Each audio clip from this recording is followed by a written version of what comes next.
Wristwatches damaged by the sudden impact reveal the exact time of the crash. 12:13. The Secretary General's plane hit the ground 3 minutes after its last radio transmission. What happened in those 3 minutes?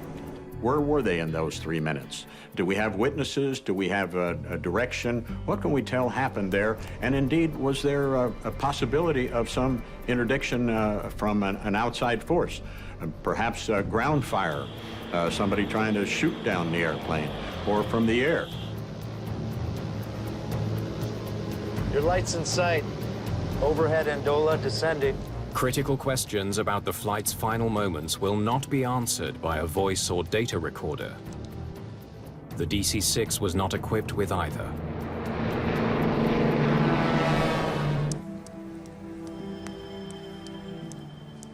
The only chance of getting a first-hand account about what happened rests with the badly injured UN security officer. Dag said,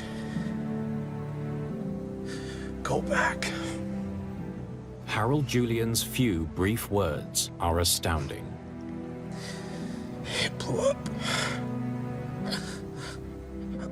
He suggests that the plane blew up before it crashed. We need to go back.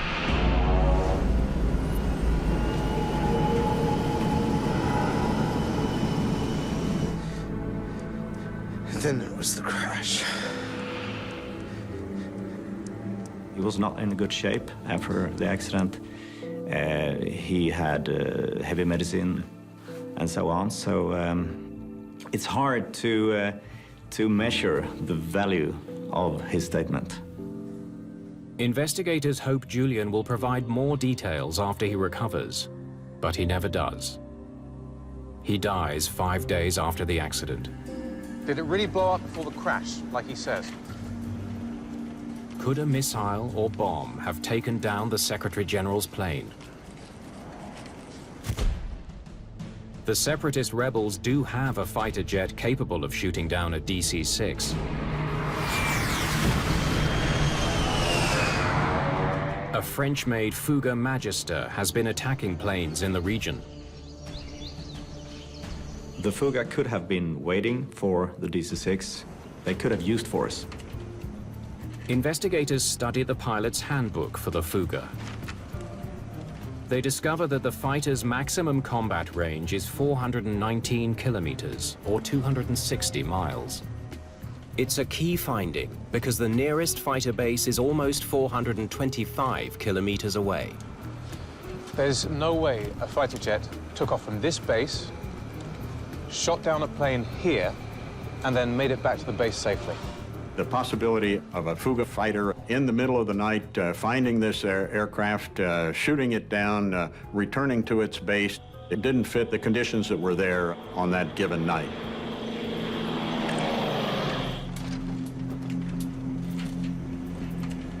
Investigators study the metal skin of the DC-6, looking for any evidence that it was ripped open by machine gun fire or a missile. They find none. Going a step further, they test ash from the crash site for the presence of explosives. They tried to look for it. They divided the metal parts in small pieces and so on, and they didn't find anything in that way. What's more, when investigators study key pieces of wreckage from the DC-6, everything points to a plane that was coming in for a routine landing. Gear down, flaps out. These guys were getting ready to land. Flaps 30. Flaps 30. The landing gear was down, the flaps were extended. Okay, speed down to 120 knots. If there had been an attack, they would have wanted to get the heck out of there. And consequently, the evidence just doesn't speak of an attack from ground or air. Despite all the rumors, Rhodesian investigators can find nothing pointing to foul play. The cause of the crash that killed 16 people on a secret UN mission remains a mystery. Going down! Going down! Brace! Brace!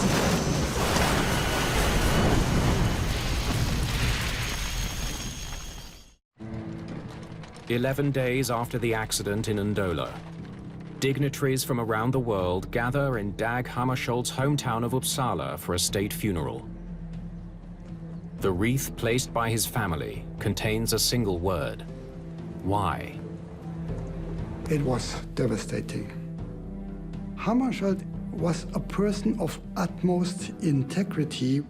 He believed in justice, he believed in equality, he believed in solidarity.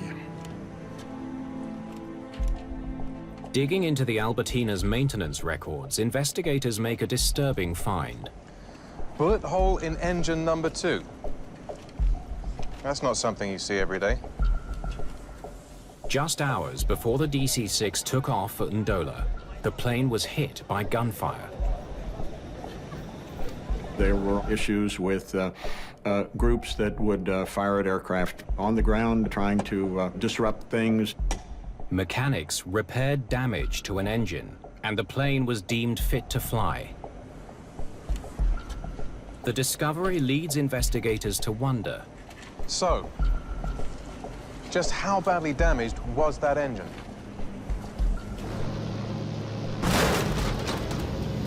We lost engine number 2. I need max power number 1. Max on 1.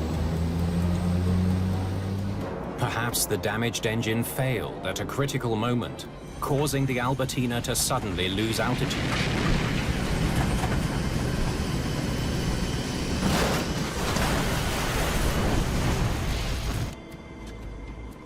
If the theory is right, investigators should be able to confirm it by taking a close look at the propeller blades. We have to check each and every one, see if there was indications of bending on those propeller blades as they entered the forest. These things must have been spinning mighty fast to chew up this amount of wood. The damage to the blades leaves no doubt. They were spinning normally when they hit the trees.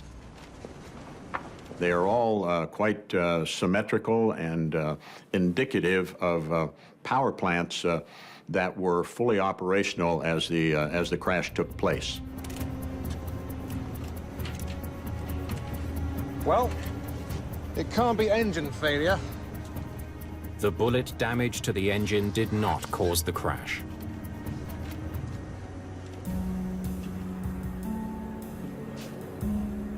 According to the chart, it should have been 6,000 feet here. Next, investigators study the navigational chart for Ndola. The top of the hill is 4,300 feet. They calculate the altitude the Albertina should have been flying at when it crashed. Add 70 feet for the trees. That means he should have been nearly 1,700 feet above the treetops. At the crash site, damage to the trees shows that the plane traveled forward for more than 750 feet before coming to rest. That distance means the plane hit the treetops at a shallow angle while descending gradually. The plane went down in the trees in a gentle angle, just like before landing. Okay, I'll control. You look for the lights. Roger. Investigators wonder, when did things start to go wrong for the crew? How did the Albertina get too low? The transcript says your lights in sight overhead, Ndola, descending. Roger. Report reaching 6,000. The radio conversation between the pilots and the controller clearly shows that the crew had the airport in sight from a safe altitude less than 10 minutes before hitting the ground. Your lights in sight. Overhead, Ndola. So we know he's right here when he spots the airport at around 6,000 feet. But the transcript reveals something more. A single, unexpected word. Descending. The Albertina was already descending when it flew past the airport. It's a crucial lead. He's continuing to shed altitude here and keeps descending until he hits the hill here at an altitude of 4,290 feet. For some reason, the pilots began their descent much too early. It's unfathomable that there was any intention to be below 5,000 feet at that point in the approach. Investigators are at a loss to explain how the pilots ended up misjudging their altitude so badly. Something threw them off. What? They consider the possibility that the crew was misled by an incorrect altimeter reading. Estimate of B Mandola at 2347. Arrival time 0020. Half an hour before he expects to land, Hullenquist makes contact with the tower in Ndola. Roger. Controllers give him an important piece of information. Set altimeter 230.15. Roger. Pilots need to calibrate their altimeters for every airport they land at, factoring in the runway's height above sea level.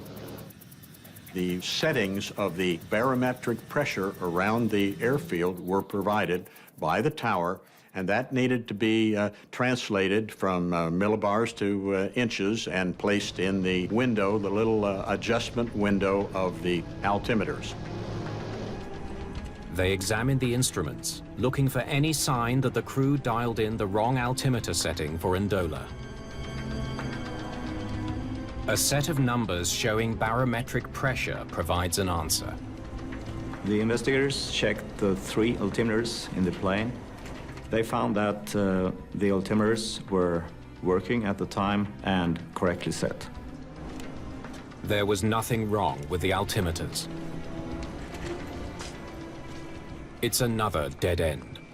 What do we focus on next? While crash investigators continue to search for answers, medical examiners make an astonishing discovery. It looks like some of the passengers suffered gunshot wounds. Finding bodies in the wreckage with bullet wounds is, of course, very interesting to look into. Perhaps there's a sinister cause to this accident after all.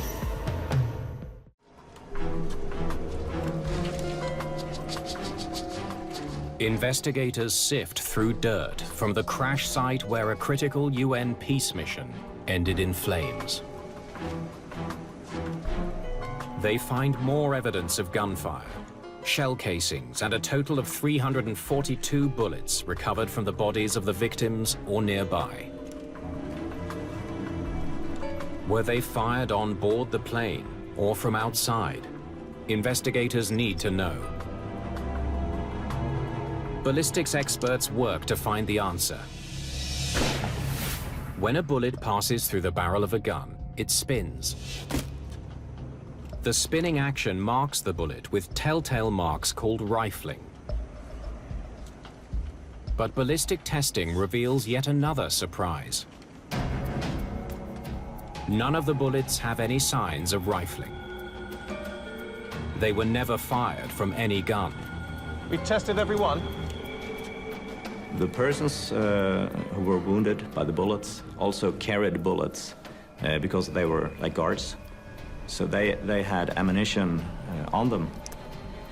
The investigation shows that the most likely cause of the wounds is that the bullets somehow exploded and went into the bodies. Rhodesian investigators conclude the bullets likely exploded in the heat of the post-crash fire and were propelled into nearby bodies. Without any evidence of sabotage or attack, nor any sign of a mechanical failure, the cause of the crash is looking more and more like pilot error.